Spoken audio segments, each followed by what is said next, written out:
এখন থেকে রেস্টুরেন্টে যেয়ে ফিশ ফিঙ্গার খেতে হবে না। ঘরে থাকা কাতল মাছ দিয়ে বা রুই মাছ দিয়ে এই মজাদার ফিশ ফিঙ্গারটি আপনি ঘরেই তৈরি করে নিতে পারবেন। আর কতটা যে ক্রিস্পি আর কি যে মজা হয় খেতে, একবার বাসায় বানালেই বুঝতে পারবেন। আর খুব বেশি উপকরণের প্রয়োজন হয় না। আসসালামু আলাইকুম, কেমন আছেন সবাই? দেশ থেকে ও দেশের বাইরে থেকে যারা আজকে আমার এই ফিশ ফিঙ্গারের রেসিপিটি দেখছেন, তাদের সবাইকে শুভেচ্ছা জানিয়ে শুরু করছি আজকের এই রেসিপিটি। চলুন তবে কথা না বাড়িয়ে আজ শুরু করা যাক। ফিশ ফিঙ্গার তৈরি করার জন্য এখানে আমি কাতল মাছের পেটি নিয়ে নিয়েছি। আর এখানে সামান্য পরিমাণ লবণ আর সামান্য পরিমাণ ভিনেগার দিয়ে একটু মাখিয়ে রাখছি, যাতে মাছের যে একটা স্মেল আছে সেটা কেটে যাবে। আর এখন এই মাছগুলো আমি পরিষ্কার করে ধুয়ে তারপরে আমি স্টিম করে নেব। আর এখানে আমি মাছগুলো খুব ভালো করে স্টিম করে নিয়েছি। আমি হলুদ ছাড়া এই মাছটা সেদ্ধ করে নিয়ে তারপর কাঁটাটা ছাড়িয়ে নিয়েছি। আপনারা চাইলে এখানে হলুদ দিয়েও সেদ্ধ করে নিতে পারেন। আর এখন এখানে আমি নিয়ে নিয়েছি আলু। এখানে আমি ৩টি মাঝারি সাইজের আলু নিয়েছি। আলুটা খুব ভালো করে সেদ্ধ করে এখন আমি এভাবে ভেঙে নিচ্ছি। আলুগুলো খুব বেশি চেপে চেপে ম্যাশ করা যাবে না, হাত দিয়ে এভাবে ভেঙে খুব ভালো করে ম্যাশ করে নিতে হবে।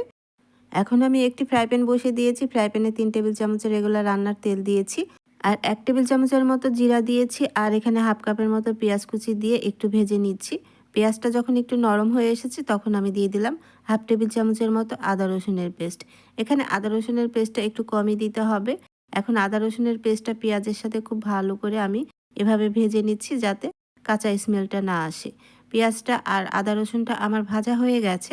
এখন এখানে আমি দিয়ে দিচ্ছি মাছ। আগে থেকে যে কাটা ছাড়িয়ে রেখেছিলাম সেই মাছটা পেঁয়াজের মধ্যে দিয়ে একটু ভেজে নিচ্ছি। তাহলে মাছটা একটু ভাজা ভাজা হয়ে যাবে। মাছের গায়ে যে পানিটা আছে সেটা টেনে যাবে।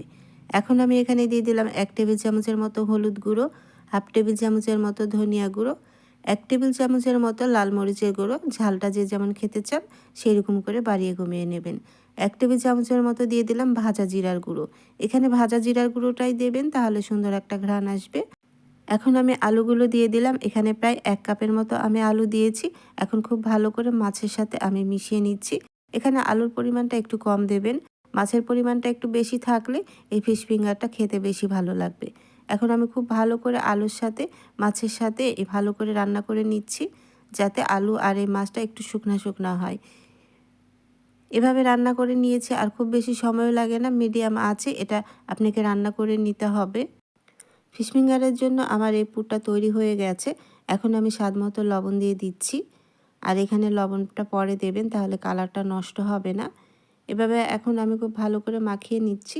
এখন আমি এখানে দিয়ে দিচ্ছি কাঁচামরিচ কুচি। ঝালটা যে যেমন খেতে পছন্দ করেন, আমি ২ টেবিল চামচের মতো কাঁচামরিচ কুচি দিয়েছি। আর দিয়ে দিচ্ছি এখানে গরম মশলা গুঁড়ো। ১ টেবিল চামচের মতো গরম মশলা গুঁড়ো দিয়েছি। গরম মশলা গুঁড়োটা দেওয়ার চেষ্টা করবেন, খুব সুন্দর একটা ঘ্রাণ বের হবে। আর হাতের কাছে গরম মশলা গুঁড়ো না থাকলে যে কোনো চাট মশলা বা ম্যাগি মশলাটাও এখানে দিতে পারেন। তৈরি হয়ে গেছে, দেখতেই পাচ্ছেন ফ্রাই প্যানের গা ছেড়ে আসছে, শুকনা শুকনা হয়ে গেছে। এখন আমি এখানে ৩ টেবিল চামচের মতো ধনিয়া পাতা কুচি দিয়েছি।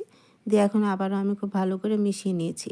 এখন আমি চুলার আঁচটা মিডিয়াম লো করে দিয়েছি, যেহেতু এখানে আমি তেলের পরিমাণ কম দিয়েছি, সেজন্য চুলার আঁচটা কমিয়ে রাখতে হবে। খুব ভালো করে আমি ধনিয়া পাতাগুলো মাখিয়ে নিয়েছি। এখন আমি এখানে দিয়ে দিচ্ছি লেবুর রস। লেবুর রসটা দেওয়ার চেষ্টা করবেন, খুব সুন্দর একটা ঘ্রাণ বের হবে। আর ফিশ ফিঙ্গারগুলো খেতে একটু টকটকও লাগবে, খেতে খুবই ভালো লাগবে। এখন আমি চুলাটা বন্ধ করে দিয়েছি লেবুর রস দিয়ে, আর চুলাটা ধরিয়ে রাখার প্রয়োজন নেই। তৈরি হয়ে গেছে। এখন আমি নামিয়ে নিচ্ছি। আর আমি ঠান্ডা হয়ে গেলে ফিশ ফিঙ্গারগুলো রেডি করে নিচ্ছি। এভাবে হাত দিয়ে একটু গোল করে চেপে চেপে তারপরে ফিঙ্গারের সাইজ করে নিলেই তৈরি হয়ে যাবে। বানানো কিন্তু খুবই সহজ, এটি দেখে বুঝে নিতে হবে।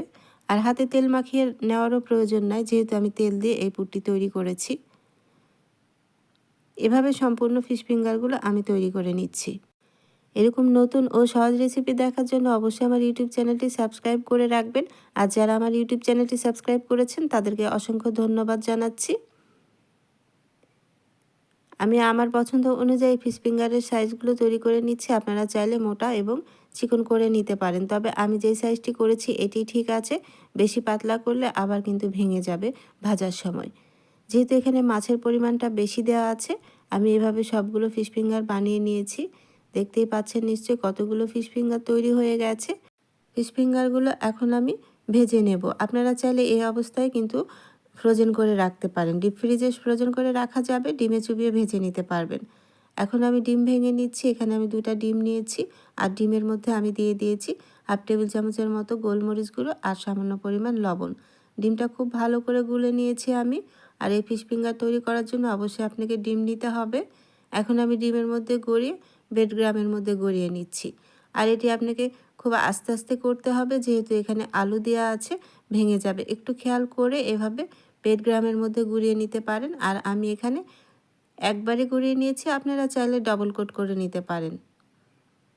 এভাবে আমি সম্পূর্ণ ফিশ ফিঙ্গারগুলো এভাবে গড়িয়ে নিচ্ছি, প্রথমে ডিমের মধ্যে, তারপরে ব্রেডক্রামের মধ্যে। এভাবে ফিশ ফিঙ্গার তৈরি করে আপনি ফ্রোজেন করে রেখে দিতে পারেন। আসছে রমজানে এভাবে আপনারা ভেজে খেতে পারবেন, সরাসরি ডিপ ফ্রিজ থেকে নামিয়ে ভেজে নেওয়া যাবে। সবগুলো ফিশ ফিঙ্গার আমি এভাবে কোট করে নিয়েছি, এখন আমি ভেজে নেব। এভাবে প্রথমে কোট করে রেখে দিয়ে তারপরে ভেজে নেবেন, অথবা একটা একটা করেও ভেজে নেওয়া যায়, তবে এভাবে তৈরি করে নিয়েও আপনি ভেজে নিতে পারেন। আর চাইলে আপনি এই অবস্থায় ডিপ ফ্রিজে সংরক্ষণ করে রেখে দিতে পারবেন প্রায় 1 থেকে 2 মাসের মতো। ফিশ ফিঙ্গারগুলো ভাজার সময় প্রায় 10 মিনিট আগে বের করে ভেজে নিলেই তৈরি হয়ে যাবে। এখন আমি একটি ফ্রাই প্যানে পর্যাপ্ত পরিমাণে তেল দিয়ে তারপরে ফিশ ফিঙ্গারগুলো দিয়ে দিচ্ছি, আর চুলার আঁচটা মিডিয়াম করে রেখেছি। আর তেলটা খুব বেশি কিন্তু গরম করা যাবে না, মিডিয়াম গরম হয়ে আসলে ফিশ ফিঙ্গারগুলো এভাবে দিয়ে দিতে হবে। আর 2 থেকে 1 মিনিটের মতো অপেক্ষা করলে এক সাইডটা যখন কালার চলে আসবে তখনই উল্টে দিতে হবে। তাছাড়া দেওয়ার সাথে সাথে কিন্তু উল্টিয়ে দেওয়া যাবে না। আর খুব বেশি এক সাইডটা কালার করেও কিন্তু উল্টানো যাবে না, তাছাড়া উপরটা ড্রাই হয়ে কিন্তু ফেটে যাবে। এভাবে উল্টে পাল্টে ভেজে নিতে হবে। খুবই সহজ বানানো, আর চুলার আঁচটা মিডিয়াম করেই রাখতে হবে। খুব বেশি হাই করে দেওয়া যাবে না, তাহলে কিন্তু পুড়ে যাবে বা কালারটা নষ্ট হয়ে যাবে। আপনি আপনার পছন্দ মতো কালার করে উঠিয়ে নেবেন। চুলার আঁচটা কিন্তু খুব বেশি বাড়িয়ে দেওয়া যাবে না, একই অবস্থায় রেখে এভাবে ভেজে নিতে হবে। আর এই ফিশ ফিঙ্গারগুলো ভাজতে খুব বেশি সময় লাগে না। এভাবে উল্টে পাল্টে ভেজে নেবেন। তৈরি হয়ে গেছে, আমি এর থেকে বেশি কালার করতে চাচ্ছি না। এখন আমি ফিশ ফিঙ্গারগুলো উঠিয়ে নেব।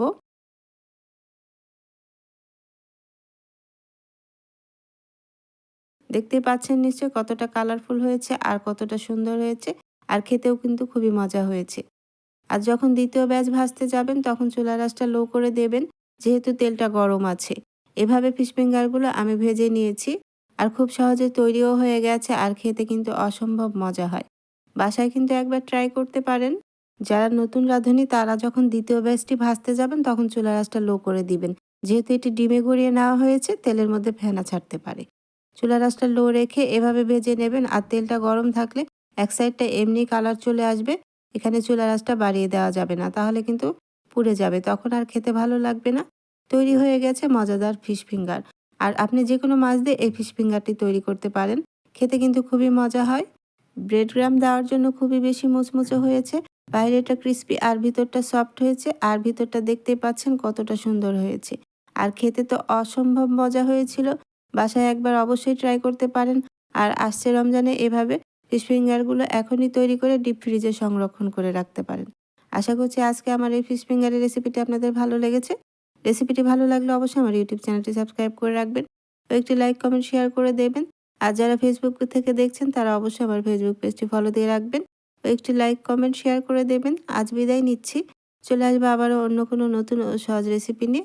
আল্লাহ আপনাদের ভালো রাখুন, সুস্থ রাখুন। ভালো থাকবেন সবাই। আল্লাহ হাফেজ।